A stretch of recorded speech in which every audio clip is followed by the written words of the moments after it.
షాద్ నగర్ వైపు ఉన్న DTCP RERA approved సిర్లసీమ 2 double benefit offer తో సిర్లసీమ 2 ఒక్కసారి ఫ్యామిలీతో విజిట్ చేసి మంచి నిర్ణయం తీసుకోండి. మీడియా మిత్రులకి, సిరిసిల్ల ప్రజానికానికి, కరీంనగర్ ప్రజానికానికి, నా అన్నలకు, తమ్ముళ్ళకి అందరికీ నమస్కారం.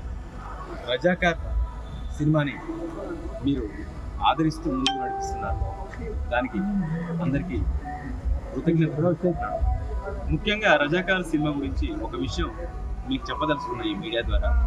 రజాకార్ అంటే మత చరిత్ర కాదు, గత చరిత్ర, ఘనమైన చరిత్ర, మన హైదరాబాద్ సంస్థానంలో మన పూర్వీకులు జరిపిన పోరాటానికి సంబంధించిన చరిత్ర మాత్రమే.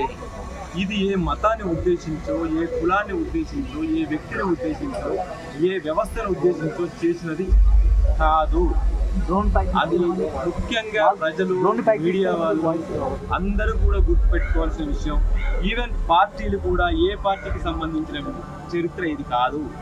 మీరు సినిమా చూసినట్లయితే మొదట్లోనే వందే మాతరం రామచంద్రరావు వందే మాతరం అంటూ నినాదాలు చేస్తూ భూమి మీదకి వచ్చారు. ఆయన ఏ పార్టీ? స్టేట్ కాంగ్రెస్. ఆ తర్వాత బత్తిరి మొగిలయ్య గౌడ్ వరంగల్ కిలాలో జెండా ఎగిరేశారు, అతని గురించి చెప్పాము. ఆయన ఏ పార్టీ? ఆర్య సమాజ్. తర్వాత చాకలి ఐలమ్మ వీరనారి, మా ఇంద్రజ గారు ఆ క్యారెక్టర్ చేశారు. సినిమాని అక్కడి నుంచి లేపుకెళ్ళారు. అక్కడ దాకా నిదానంగా నిజాం హిస్టరీని, రజ్వీని ఇంట్రడ్యూస్ చేసుకుంటూ వెళ్ళిన దగ్గర నుంచి ఒక్కసారిగా చరిత్రలో ఆనాటి వీరనారి చాకలి ఐలమ్మ ఆ చరిత్రని ఏ విధంగానైతే లేపి ముందుకు తీసుకొచ్చారో, మా సినిమాలో కూడా మా ఇంద్రజ గారు, మా చాకలి ఐలమ్మ, నేటి చాకలి ఐలమ్మ ఈ సినిమాని అలానే లేపి ముందుకు తీసుకొచ్చారు. ఆవిడ ఏ పార్టీ? సాధారణ వ్యవసాయ మహిళ, వ్యవసాయ కూలి, రజక కులానికి చెందిన మహిళ. ఆ తర్వాత చాకలి ఐలమ్మకి విష్ణూరి రామచంద్రారెడ్డి ద్వారా కష్టం వస్తే వచ్చి ఆదుకున్నది భీమిరెడ్డి నరసింహారెడ్డి. రాజారెడ్డి ఏ పార్టీ? ఆ రోజుల్లో కమ్యూనిస్టు పార్టీ. అర్థమైంది. ఆ తర్వాత మత మార్పిడి జరిగితే దాన్ని శుద్ధి చేసి అండగా నిలిచింది ఎవరు?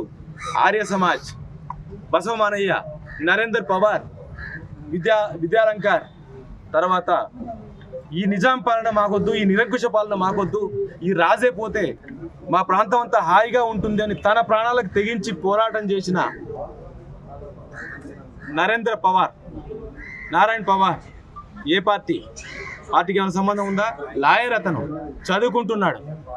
అక్కడే ఉన్న గండయ్య కురుమ కులం ఏ పార్టీ? ఈశ్వరయ్య మంగళి కులం ఏ పార్టీ?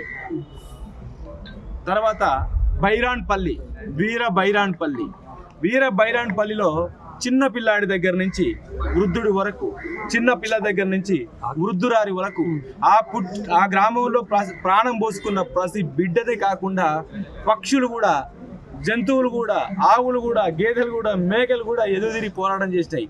ఈ అన్నిటికీ పార్టీలో లింకు పెడదామా? మన పోరాటాన్ని మరిపిద్దామా? మన చరిత్రని మరిపిద్దామా? ఇప్పటిదాకా మన చరిత్రని అణిచేశారు, తొక్కేశారు, పుస్తకాల్లో లేకుండా చేశారు. మన పూర్వీకుల చరిత్రను ఎక్కడ కనిపించకుండా చేశారు. భారతదేశ స్వతంత్రం కోసం ఒక్కసారి పోరాటం జరిగితే ఈ ప్రాంత స్వతంత్రం కోసం 4 సార్లు పోరాటం జరిగింది. దానికి 4 ఇంతలు జరిగింది. అక్కడ ఒక్క జలియన్ వాలాబాగ్ ఉంటే ఇక్కడ 10 జలియన్ వాలాబాగులు ఉన్నాయి. ఇలాంటి చరిత్రని, ఇలాంటి గొప్ప చరిత్రని, ఇలాంటి ఘన చరిత్రని మతం రంగుతో, కులం రంగుతో తొక్కేయాల్సిన అవసరం లేదు. ఇది మీరు మీడియా ద్వారా ఈ సిరిసిల్ల ప్రజలు, కరీంనగర్ ప్రజలు ముందుకు తీసుకెళ్ళాలి, జనానికి తెలియజేయాలి. ఇది మన చరిత్ర, మన ఘనమైన చరిత్ర అని చెప్పాల్సిన అవసరం ఉంది. ఎవరిని ఉద్దేశించింది కాదు, ఏ మతాన్ని ఉద్దేశించింది కాదు, చెడు వ్యవస్థని ఉద్దేశించింది. మన పూర్వీకుల్ని అన్యాయం చేసిన, మోసం చేసిన, అరాచకాలు చేసిన, మానభంగాలు చేసి చంపేసిన, దోచుకున్న వ్యవస్థ మీద జరిగిన పోరాటానికి సంబంధించిన చరిత్రలాగానే చూడండి, చరిత్రలాగానే గౌరవించండి. ఈ సినిమాని కూడా చరిత్రలో నిలబెట్టాల్సిన బాధ్యత మన ప్రజలది, మన మీడియాది, మన తెలంగాణ ప్రజలది, మన తెలుగు ప్రజలది. ఆ మాటకు వస్తే హైదరాబాద్ సంస్థానంలో ఉన్న మహారాష్ట్ర, కర్ణాటక ప్రజలు అందరికీ thank you so much. Ailamma character మీ అందరికీ తెలిసే ఉంటుంది, మీకు నేను కొత్తగా చెప్పాల్సిన అవసరం లేదు. మీరు ఈ గడ్డలో పుట్టి పెరిగారు. ఆవిడ గురించి సినిమా తీయడానికి ఇన్నేళ్లు పట్టిందనమాట. అదే నాకు చాలా బాధాకరమైన విషయం. ఆవిడ గురించి, ఆవిడ జీవిత చరిత్ర గురించి తీయడానికి ముందు రావాలి.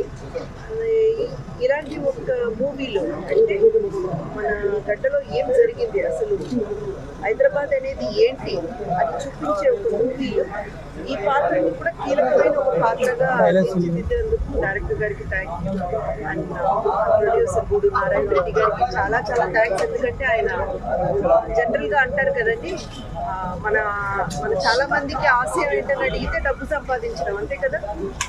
చదువుకోవాలి, బాగా పనిచేయాలి, డబ్బులు సంపాదించాలి. కానీ డబ్బులు పోగేసే ఆశయం పెట్టుకున్నారు ఆయన. మొత్తం డబ్బులన్నీ తీసుకొచ్చి దీన్ని ఖర్చు పెట్టారు. ఎంత కొంత అనుకున్నారు, అది ఎక్కడికో వెళ్ళి నిలబడింది. ఒక మంచి మూవీ మనందరికీ, మన సమాజానికి, ముఖ్యంగా మన యంగ్స్టర్స్కి, ఇప్పుడున్న జనరేషన్కి తెలియాలి, మన చరిత్ర ఏంటో తెలియాలి. ఈ గడ్డ మీద ఈరోజు మనం హ్యాపీగా స్వతంత్రంగా నవ్వుతూ ఇలా బ్రతుకుతున్నామంటే దానికి వెనుక ఇలాంటి ఒక రక్త చరిత్ర ఉంది. అది తెలుసుకోవాలి. తెలుసుకున్నప్పుడు బాధ్యత గల పౌరులుగా మారుతారు. సో అలాంటి ఒక మూవీ అందరూ తప్పకుండా చూడాలి. ముఖ్యంగా మన యంగ్ జనరేషన్ చూడాలి. చూడటానికి మీరందరూ కూడా మీడియా మిత్రులు మీరే దానికి ఒక మూల కారణం కావాలని వేడుకుంటున్నాను. Thank you so much. जिंदगी है जो अब एक आंदोलन की तरह, एक क्रांति की तरह आगे बढ़ती जा रही है। जैसे एक आग लगती है और आग फैलती जा रही है, वैसे ही एक क्रांति उठी है, एक आंदोलन उठा है और आप लोग उसे बढ़ाते जा रहे हैं। मैं चाहता हूं कि ये सिर्फ हैदराबाद तक न लिमिटेड रहे। अब आपको इसको पूरे हिंदुस्तान तक और फिर इसे पूरी दुनिया तक पहुंचाना है। మరిన్ని వీడియోస్ కోసం ఛానల్ ని సబ్స్క్రైబ్ చేయండి, లేటెస్ట్ అప్డేట్స్ కోసం వాట్సాప్ ఛానల్ ని ఫాలో చేయండి అండ్ లింక్ డిస్క్రిప్షన్ లో ఉంది.